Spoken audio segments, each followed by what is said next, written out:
Hello there. Today I have a rod and reel. It's not anything fancy. This is a Zebco 202, just a regular reel. And it has padding on the handle right here and right here. I've had this rod and reel for probably about 15 years. And I have it out because I'm pretty excited. We've had bad weather for the last day or two, but it looks like Saturday is going to be really, really pretty and warm. So I'm going to go do some fishing, unless something comes up and ruins it for me. I'm going to try to do some fishing on Saturday and go down to my mom's, and she has a big pond on her property that I've fished in since I was little. And I'm going to take my rod and reel and do some fishing. But before I do that, I want to change the line in this reel.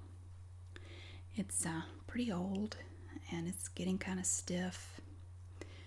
And after a while, it's just a good idea to put some new line in there. So I'm going to replace it with this.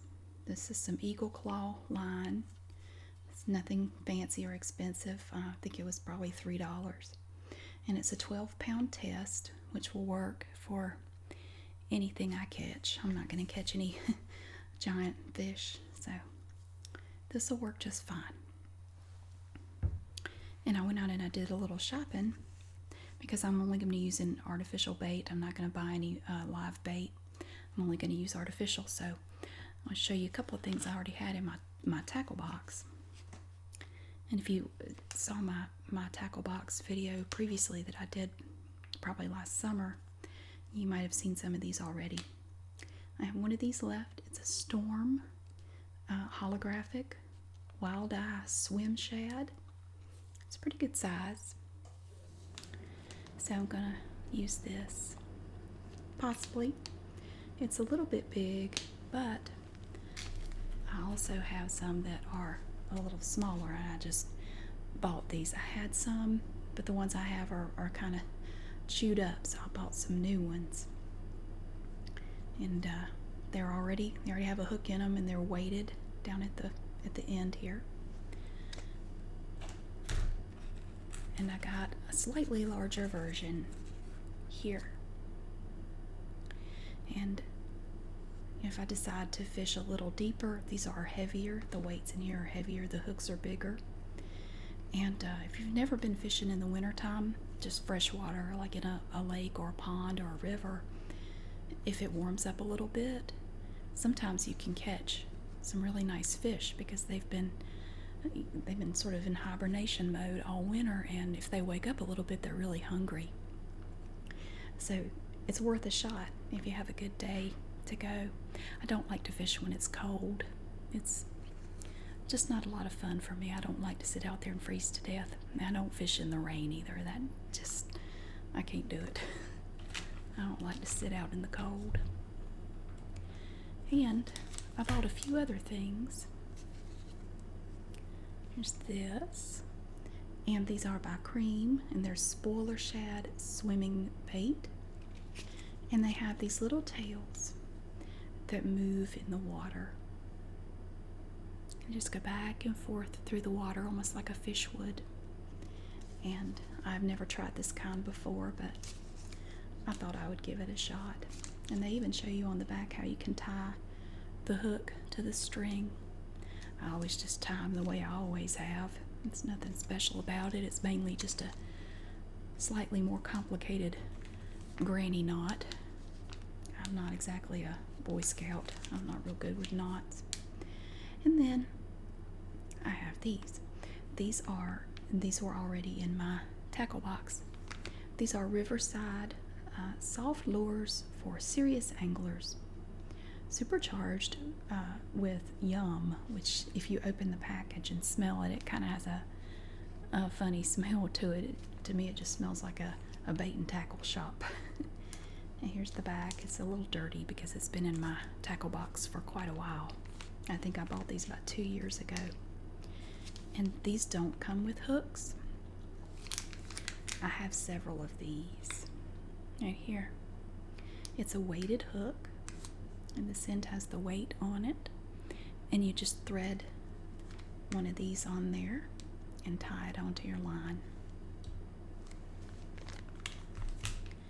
And this is another item that I already had in my tackle box. These are rage tails. Soft baits with big attitudes. They're a little big though. I think I've only used one of these, one or two, and I didn't really like it. It's just a little bit too big. So I may use these, I may not. The good thing about these is that they're kind of heavy, so I can cast them farther. But one of the reasons why I wanted to change out the line in my reel is because it snags easily. It gets caught up on itself, which it can start to do once it gets old and stiff. It just doesn't come out as smoothly as it should, and I just can't cast as far anymore. Even with a significant amount of weight on my line, it just won't go anywhere. So, changing out line in a reel is not difficult, but it can be a bit of a pain. It's sort of a tedious job, and I don't do it very often because I don't really like to do it. You can leave it on the rod if you like, or you can unscrew this part, screw it down, and take the reel off. I'm just going to leave it on here. There's a second part of this rod that I took off. It just fits down in here. And I just took it off just to make it a little easier to work with. So as I said, it's a Zebco 202 SE. And I've had it for a long time, and it's pretty basic. I do know how to fly fish, although there's really nowhere around here that's good to do that, so I don't do it. I had a fly reel and rod, and I gave it to my aunt because she uses it more than I would, so I told her she could have it. And I don't, sorry, that's the ice maker. I'm in the kitchen. I have tried spinner bait casters and spinning reels and things like that, but I just don't like them. I like one that's very simple. I don't have to, really look at it or concentrate too hard. I don't even have to look at this. I can just cast and get back, worry about fishing and not worry so much about my reel. So most people who fish started out with something like this. It's pretty easy to use after you get used to it. And I just stuck with it because I figure if it ain't broke, don't fix it. So I'm gonna hold the rod between my knees. And what you have to do is you have to unscrew this top part. It looks like silver, but it's actually just plastic. So you unscrew the top. I'm gonna take that off. Now I would recommend, if you're gonna do this, to take the inside, the guts of the reel out and oil everything. As you can see, it's pretty yucky. And you can use sewing machine oil. You can buy special oils for reels, but I don't have any right now. So I am not going to do that. Now, to release the line, I'm going to hold this part. I'm going to hold it so it doesn't push out. And I just pushed this little button right under here. I pushed it to release the line. Now I'm going to uncoil it. I'm just pulling the line off, and it's catching and sticking as I pull because it's so old. And I'm hoping that I can get some new line on here, so maybe it'll work better for me on Saturday. Now when I go fishing, I always take more than one rod and reel. I usually take at least two, just in case I have a problem with one, or if I'm using live bait, I might cast one out and let it sit in an area while I actively fish with the other one and just keep an eye on that one that's just sitting there. But mainly the reason I would take two this time is just in case I have a problem with one, I'll still have one that will hopefully work. Because if I go to my mom's, I'm going to be pretty far from home. I can't just run back home and get another one. So we're hoping for good weather right now they're saying it's going to be nice and warm. It's going to be a mostly sunny day. There is a pile of line on this reel. It's starting to fight me a little bit as I take it off. I'm just piling it up on the floor.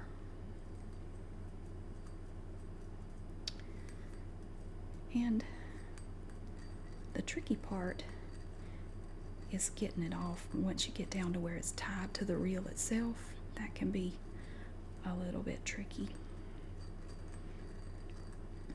There's a lot on here.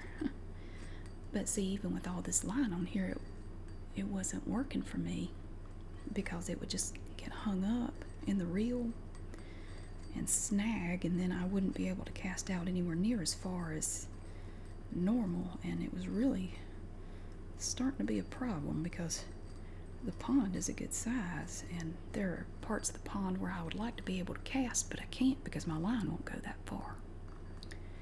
And we recently had the area around the pond cleared off. They had to do some bulldozing and bush hogging and all kinds of cleaning up around there because it had grown up so much, the woods and the underbrush, and we had cattails and reeds all in the water, and it gotten to the point where there weren't many places there that you could even get to the water to fish. And there were snakes and all kinds of things that you want to look out for, which you still have to look out for. But one of the good things about fishing in the winter is you don't have to worry about snakes. I mean, you still want to look for them, but the chances of actually seeing any is pretty slim. Although I did go down there one time back in the fall, and I went fishing and was surprised right on the bank by a water moccasin. I think I startled him as much as he startled me. I was less than a foot away when I saw him standing there in my sandals and my shorts and my bare skin there, where he could have chomped down on me before I could have said a word. I just slowly backed up the bank and gave him space. Let him move on by. I said, "This pond is all yours, Mr. Snake. You go right on with it about your business. I'll stay out of your way." I've been fishing in that pond since I was 4, and I've had many close calls with snakes. So far, I have not been bitten. My grandfather got bitten there once. Well, it actually wasn't at the pond. It was probably a good 20, 30 feet away from the pond. He was walking towards the pond, and we had this broom straw, I don't know if you know what broom straw is, but it's this bushy weed that can grow up, and it doesn't have to be around water necessarily, but he was walking through there, and apparently he happened upon a water moccasin that was out in the weeds, and I don't know if he stepped on it or almost stepped on it, but the snake bit him on his leg, and he had to go to the hospital, and it was really, really nasty. Big old place on his leg turned black, and it was just horrible. And I am still unspooling this line. Goodness gracious. 90% of this I haven't been able to use because it just snags up on me and won't come out. So we just keep on going. It's always nice to get a little break though in the winter. It hadn't been a bad winter really. It's been all right. We've had 2 little storms come through. Not really storms. We had an ice storm here a while back, and then Monday we had some ice and snow come through. And originally I had taken this whole day off work because I had an appointment. I was supposed to have an appointment this morning at 8:45 that was going to take about 2.5 hours. And I thought, well, I need to use up some vacation time. I'll just take off the whole day and have my appointment, and then I'll have the rest of the day to do whatever I want to do. Well, they delayed school this morning 2 hours, and I have to take my kids to school in the mornings, and which meant I wouldn't be able to make it to my 8:45 appointment because the 8:45 appointment was in another town. too far away for me to get to, and I couldn't drop the kids off at school till 9:20. And I tried to reschedule it to see if they had something later today, but they didn't, so I'm gonna have to go another day. But I thought, well, I already have this day off, I might as well enjoy it. So I thought, well, I need to redo the line on that reel. I'll just do that. And while I'm at it, I'll set up and make a little video. Of course, I didn't know I had this much line on here. If I'd known I had all this line, I might have unspooled it before I started this video, so I do apologize. This is crazy. But as you can see, a whole lot of line fits on here. And right now, I'm trying to hold this part down because, see, it's not attached to this plastic part. It's just kind of sitting there.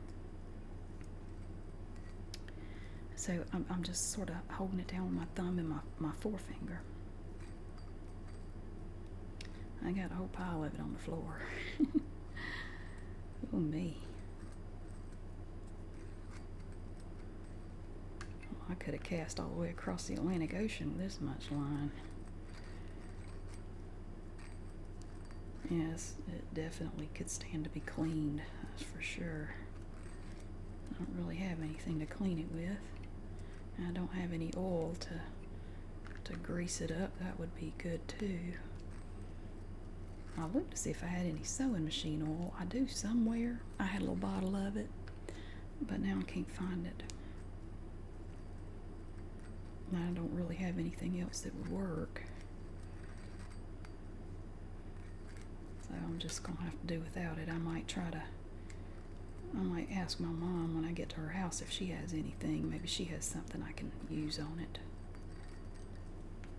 I think we're getting near the end. Of course, I've been thinking that for 5 minutes. I can see that the end is near, sort of.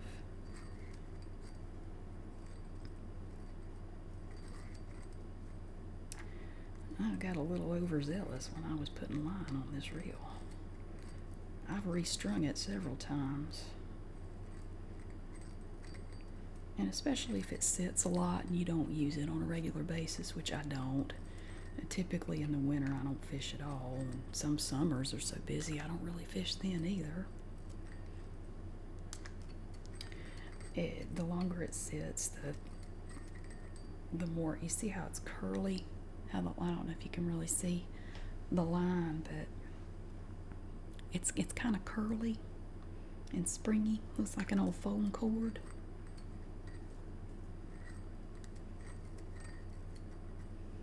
Yeah, I believe we're getting near the end now. Now this can be a little, I have to push it back up, sorry. When you get to the end, it can be a little tricky because it's tied up in there. The very end of this line is tied, and it can be hard sometimes to cut where it's tied.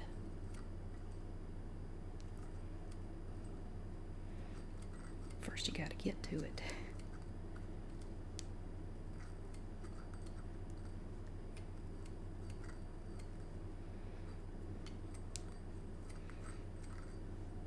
Heavens. I'll tell you.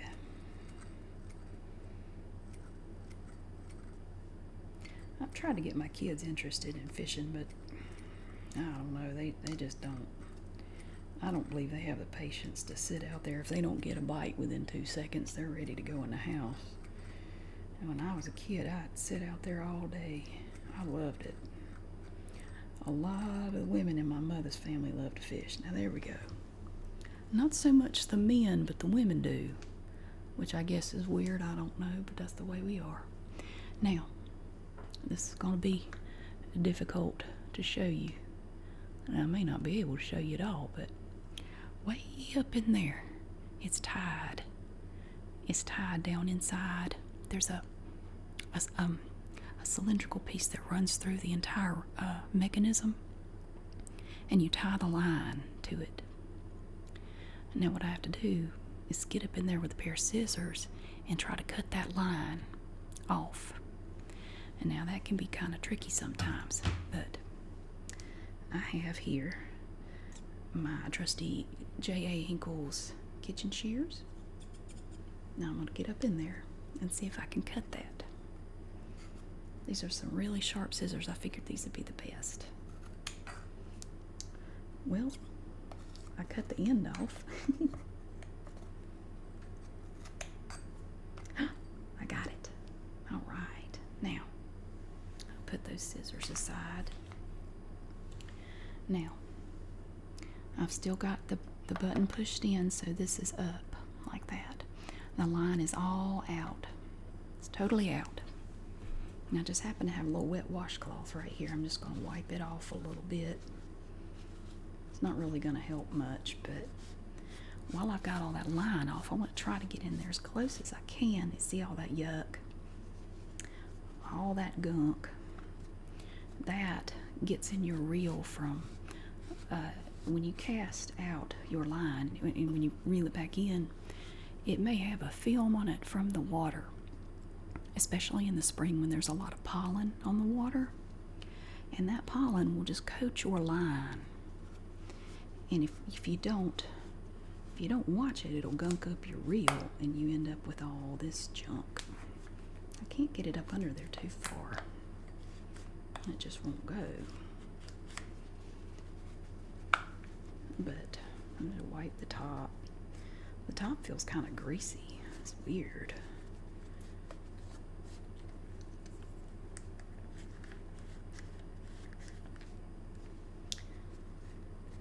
But anything you can do will help. Any of it you can get off will help. It'll help your line come out smoother and thread up through the top better. And any little thing that it can catch on will help drag it down and slow it down, and you don't want that. Now, I may not be doing this the right way. Nobody ever taught me how to do this. Neither of my parents care anything about fishing. Everything I've learned, well, I learned the basic concepts from my grandmother when I was little. And everything else I had to learn on my own. I just had to figure it out as I went. I didn't really have anybody to show me. My grandmother never really showed me much beyond how to cast a rod and reel. Actually, I started out with a bamboo pole, just a bamboo pole or a sapling or something with some line on it. And then I moved on up to something like this. Now, well, it's not perfect, but it's better. Okay.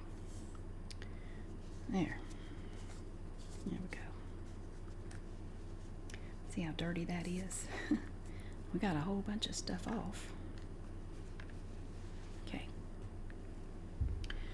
Now, I've got my line here, and I won't use anywhere near all of this. So I went ahead and undid the end and put a little piece of tape on it so it wouldn't unwind everywhere. I'm going to pull the tape off just for now. I'm not going to leave it off. I'm going to unspool just a little bit. And I don't know if you can see the difference. Probably not, but it's a little bit clearer and whiter than the old line. Here's some of the old line. And there's not a huge difference, but it definitely feels different, which I can't show you what it feels like, but it's much smoother. This feels coarse. It's got just a rougher texture to it. And this is very smooth, very nice. And as I said, this is made by Eagle Claw. And most of my hooks that I buy are Eagle Claw hooks. Some of them I buy with leaders on them, some of them don't. So I'm going to unspool just a bit, like that. Now I want this to stay. I don't want this to keep unwinding, so I'm going to stick my tape back on there to hold it. And I'm going to set this on my lap. I'm going to bring it around, and I'm going to put it up under here where that other line was. and I'm going to tie a knot. It doesn't have to be a fancy knot. I'm just going to do a little double granny knot. I think they're also called slip knots, but I could be wrong. And all that knot is really for is just to hold it secure in there so that when I start to wind it up, oops, hold on a minute, I made a mistake. I messed up. We need to put this back on. I forgot, this is important. I'm going to thread the line through the top, right here. Okay. Now, I'm going to set that down in my lap. Now I'm going to tie it.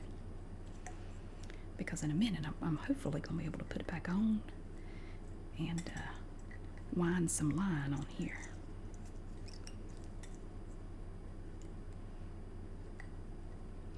Now, I am not a girly girl. I'm not a prissy girl. I'm definitely not afraid to get dirty and muddy. I don't mind it. Growing up, I was definitely a tomboy. I was always out playing in the woods, getting dirty, catching lizards and things. And, you know, I love that kind of stuff. I hated dresses and things because when you have on a dress, nobody wants you to get dirty. Nobody wants you to do anything. And that's no fun. I was always doing something. I was a bit of a daredevil. I've broken bones. I've been to the hospital. I was wild. Okay. Now hopefully if I did this right, it'll work. Okay. So now we have our line. We have our rod and reel. And there are different ways to do this. And again, I may be doing this wrong. I don't know. But this is how I'm going to do it. I'm going to take this pencil right here. Just anything, it doesn't matter. It can be anything as long as it'll fit through this hole right here. See, the hole goes all the way through. And I'm going to stick the pencil through like this so you have a little spool and it can move freely on there. Okay, I'm going to hold this kind of tight. I'm going to take off the tape. But I'm going to hang on to that piece of tape because I will need it again. Now, I'm going to put it right here where I can hold it. And I'm going to start reeling. And I want a little tension on it. So what I'm going to do, I'm going to grab that line because I don't feel that I've got quite enough tension to get it on there tight. I'm going to hold it with my fingers like this. And this is another trick. If you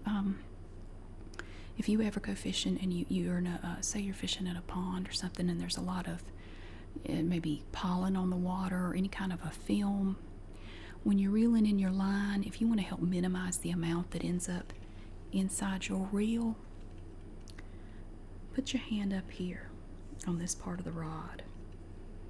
And here's how I do it. Take your index finger and you hook it around that line right here. And as you reel, hopefully most of the stuff that comes out that's on your line, that has coated your line, will just all get caught by your finger and it won't go down in your reel. I do that a lot when I fish in the spring. Nope, I see it's trying to uncoil on me.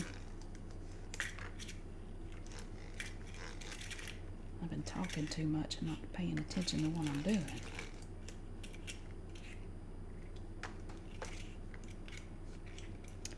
Oh, I have a mess. I do. I have made a mess.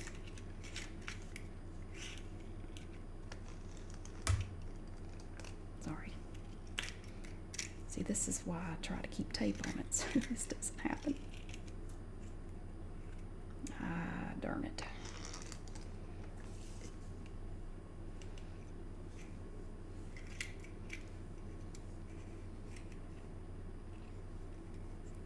Because it does try to unspool on you. It's just so happy to get off that little spool that it just can't help itself. Alright, this is where the tape comes in handy. If you want to stop it from unspooling, you find it on here and you stop it. Now we have to deal with this snarl. This little snarl right here. I don't know if it'll make it better or worse pulling this pencil out. I'm not entirely sure. I'm sorry. I'm not used to making a video while I hold a rod and reel. Bill Dance would be ashamed. I may regret doing that.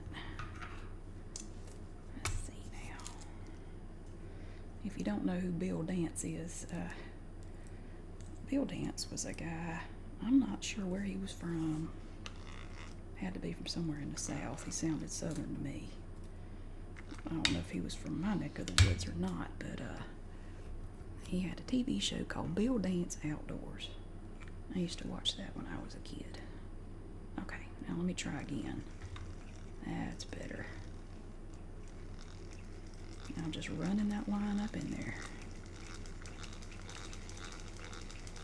And I got my finger on here to hold that tension, so it winds on there tighter.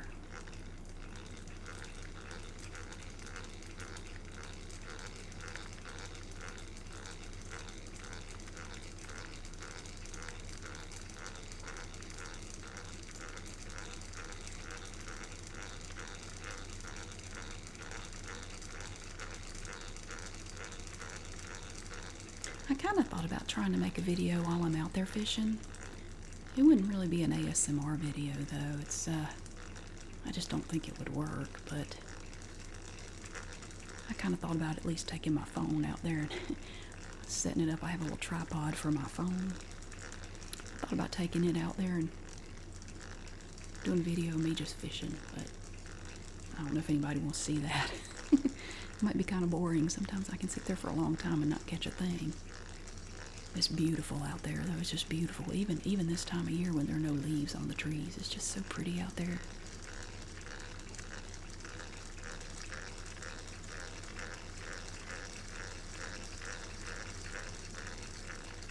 Now, one thing you do want to watch, we'll put my tape back on there.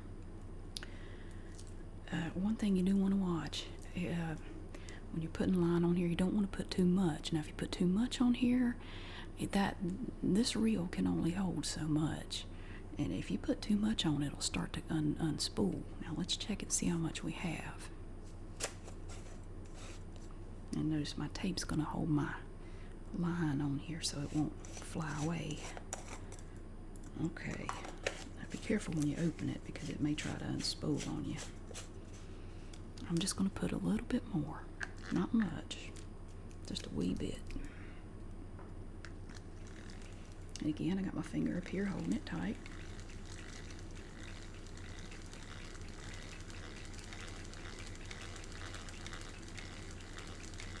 Alright, that's good.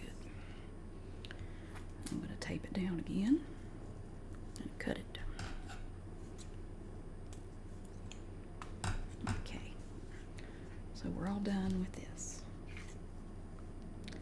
And I'll probably put a little bit, I'll put a better piece of tape on there before I put it away just to make sure it stays on, because after a while that tape won't be so sticky anymore and it won't hold it down.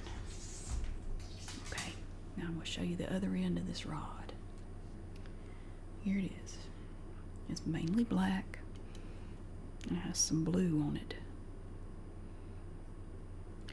And what I'm going to do, I'm going to put it together. So I'm going to set the end of the rod down on the floor. And I'm going to take this part and put it in there like that. I'm going to line up these little eyelets here to make sure the rod is in there properly. Now, when you want to release the line, you push the button and that releases your line and you can pull it up. And you put it through these little holes here. Just go up one, do another one, and another one, all the way up to the top. have 2 or 3 more rod and reels that I need to do this with, but I don't use them much, so I don't really worry about them.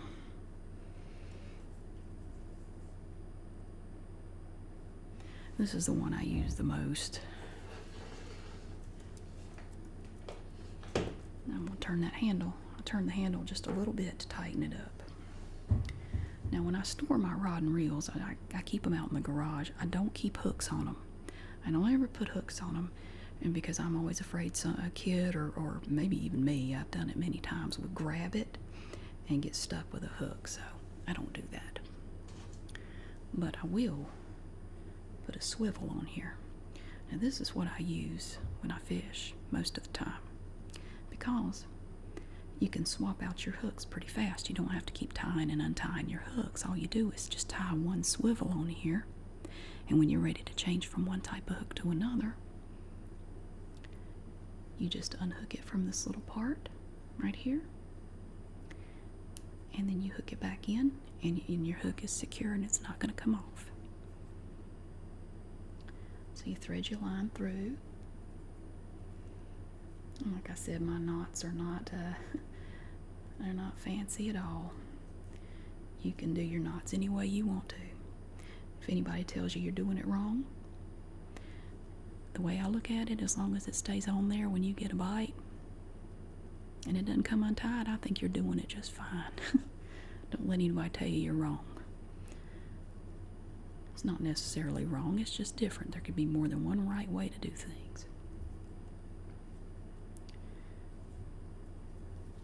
So I pull that nice and tight, and I can definitely tell a difference in the way this line pulls.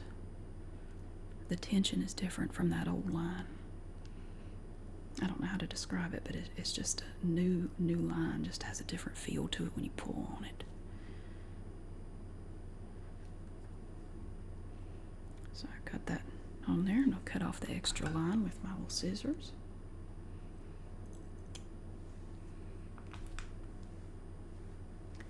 So now we've got this little swivel on here, and there are different kinds of swivels, different sizes. I mean, you can get all different kinds. Now I've got it closest to this here, so I'm just going to hook it on here, right there, and I'm going to reel up the extra line so it's nice and tight. Well, not super tight, but it's tight enough. And once I get everything put back in my tackle box and Saturday gets here, I'll be ready to take a trip and go fishing for the day. I thank you very much for watching my video, and I hope you have a great week, and I hope that your weekend coming up will be as good as I hope mine is. Thanks for watching.